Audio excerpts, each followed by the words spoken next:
Alright, let's show you these Barkbusters quick and how they mount. So to put regular old Barkbusters, I believe these are VPS handguards, CB500X. You need this offset clamp, and here's the part number. You need an offset clamp, and then on the throttle side you need this spacer, and then you need the insert for 7/8 handlebars, which parts numbers are here.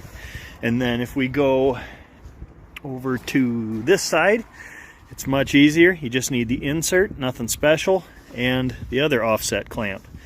And I went above all the control wires, hoses, clutch cable, that sort of stuff.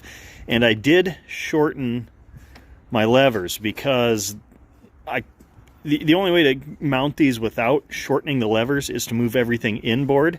As you can see, I didn't want to do that over here. And if you move your brake master cylinder inboard, there's not a whole lot of room. You can make the brake side work without cutting it.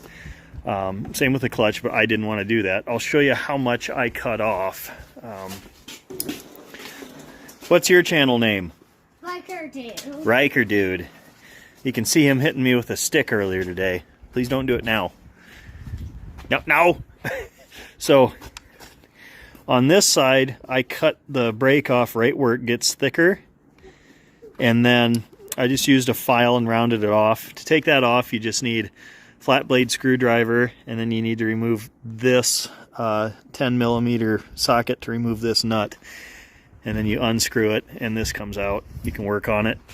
I actually did the clutch lever on the bike, but same deal, and then you just got to align these this adjuster nut, and then take the clutch cable out to get the lever off. But that one I cut off.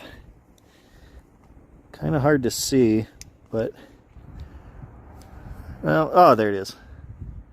Right there, you can see there's a notch in it from the factory where that's supposed to break off. They're weak points engineered into the levers. This one is right here. That's the weak point on the brake where it's supposed to snap off if you put the bike down. But that's where I cut this one off, and as you can see, I can still get my whole hand on here. I don't ever use my pinky anyway.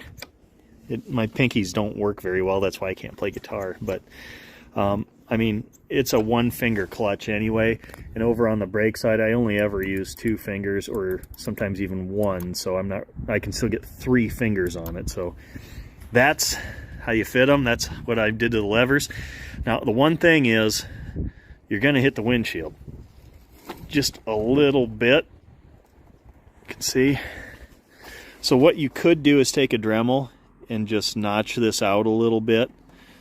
I'm not going to do that because I'm going to take this windshield off and put a Madstad windshield and windshield brackets on it, and that moves everything out an inch or 2 anyway. So yeah, see, you could just take a Dremel, just right there, put tape on both sides. It'll keep it from burring up real bad, just right across there, and then you can use files to clean it up. But so that's your interference issue. Make sure you get that spacer, because this throttle tube extends out a little farther on this model.